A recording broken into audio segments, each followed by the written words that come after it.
क्या होता है जब रक्षक ही भक्षक होने के आरोपों में घिर जाएं? आज के इस विश्लेषण में हम एक ऐसे केस की तह तक जा रहे हैं जिसकी कहानी किसी सस्पेंस थ्रिलर फिल्म से कम नहीं है। सुल्तानगंज का ये एनकाउंटर, जिसे शुरुआत में पुलिस की बड़ी कामयाबी बताया जा रहा था, अचानक गहरे सवालों के घेरे में आ गया है। एक तरफ पुलिस की एकदम सीधी कहानी है, तो दूसरी तरफ एक परिवार का खौफनाक आरोप। आइए देखते हैं कि स्रोतों के अनुसार आखिर ये न्याय का मामला है या फिर किसी गहरी पर्दापोशी का। जरा इस बयान को सुनिए। मेरे ससुर को सुबह 4 बजे उठाया गया और थाने के पिछले हिस्से में गोली मार दी गई। ये कोई हवाई बात नहीं है, बल्कि ये बेहद गंभीर आरोप किसी और ने नहीं, मृतक रामधनी यादव की बहू बेबी कुमारी ने लगाया है। और ये अकेला बयान ही पुलिस की उस पूरी कहानी पर एक बड़ा सवालिया निशान लगा देता है, जिसे एक सफल बाहरी एनकाउंटर के रूप में पेश किया जा रहा था। तो आखिर इस खूनी खेल की शुरुआत कहाँ से हुई? भाग 1, घटना की शुरुआत, सुल्तानगंज ईओ हत्याकांड। मंगलवार की वो शाम सुल्तानगंज नगर परिषद कार्यालय में तालाब और होर्डिंग की नीलामी चल रही थी। सब कुछ सामान्य लग रहा था कि तभी अचानक एक जानलेवा विवाद भड़क उठता है। रिपोर्ट्स बताती हैं कि रामधनी यादव एक झोले में हथियार छिपाकर चेयरमैन के दफ्तर में घुसता है और फिर शुरू होती है अंधाधुंध फायरिंग। ये वो अफरा तफरी का पल था जिसने इस पूरे थ्रिलर जैसे घटनाक्रम की नींव रखी। और इसी अफरा तफरी के बीच एक बेहद दर्दनाक मोड़ आता है। कार्यपालक पदाधिकारी यानी ईओ कृष्णा भूषण कुमार इस झगड़े को शांत कराने और बीच बचाव करने आगे आते हैं, लेकिन दुर्भाग्य से इस जानलेवा हमले में उन्हें गोली लग जाती है और मौके पर ही उनकी मौत हो जाती है। सीसीटीवी में कैद हुई इस हत्या की वारदात के बाद पुलिस महकमे में हड़कंप मच गया और बड़े स्तर पर तलाश शुरू कर दी गई। और फिर आता है इस कहानी का सबसे बड़ा ट्विस्ट। भाग 2, एनकाउंटर, 2 अलग अलग सच्चाइयां। बुधवार को पुलिस घोषणा करती है कि रामधनी यादव मारा गया। अब देखिए, इन दो दावों के बीच का जो भारी अंतर है ना, वो सच में चौंकाने वाला है। पुलिस का वर्जन कहता है कि वो एक एक्टिव बाहरी मुठभेड़ में मारा गया, लेकिन रुकिए, परिवार कुछ और ही कह रहा है।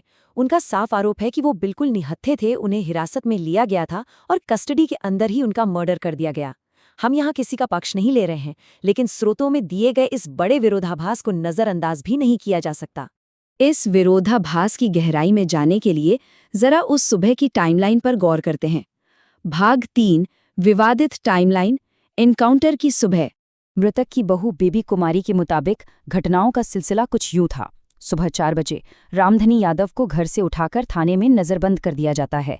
ठीक 1 घंटे बाद सुबह 5 बजे अपने निर्दोष परिवार को बचाने के लिए वो पुलिस के सामने सरेंडर करने की मिन्नतें करते हैं और फिर सीधे दोपहर 12 बजे उनका शव परिवार को सौंप दिया जाता है। जरा सोचिए, इस टाइमलाइन के बीच के वो जो गायब घंटे हैं ना, असल में वही इस पूरे रहस्य की सबसे अहम कड़ी है। तो सबसे बड़ा सवाल, उस खौफनाक सुबह थाने के अंदर असल में हुआ क्या था?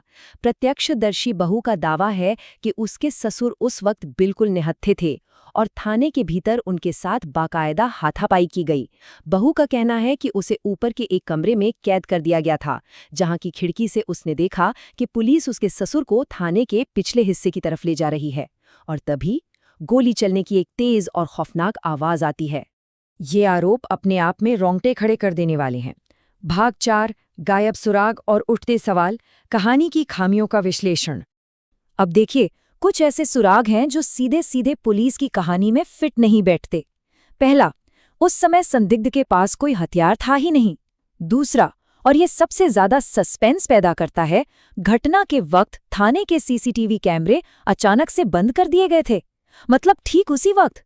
और तीसरा, परिवार का आरोप है कि सच को दबाने के लिए उन्हें लगातार धमकियां दी जा रही हैं कि अगर वो चुप नहीं रहे तो अंजाम बुरा होगा। ये सारे सुराग पुलिस की कार्यप्रणाली पर बहुत गंभीर सवाल खड़े करते हैं। और कहानी में झोल यहीं खत्म नहीं होता। जरा इस आंकड़े पर ध्यान दीजिए, 48। स्रोतों के अनुसार घटना के 48 घंटे बीत जाने के बाद भी पुलिस अधिकारी सवालों से बचते नजर आए। सोचिए, जिस बाहरी मुठभेड़ का दावा किया जा रहा है, पुलिस उसका सटीक भौगोलिक स्थान यानी एग्जैक्ट लोकेशन तक नहीं बता पाई। जब भी उनसे जगह के बारे में पूछा गया, स्पष्ट जवाब देने के बजाय सिर्फ टालमटोल की गई। यहीं पर यह पूरा मामला एक तार्किक पहेली बन जाता है।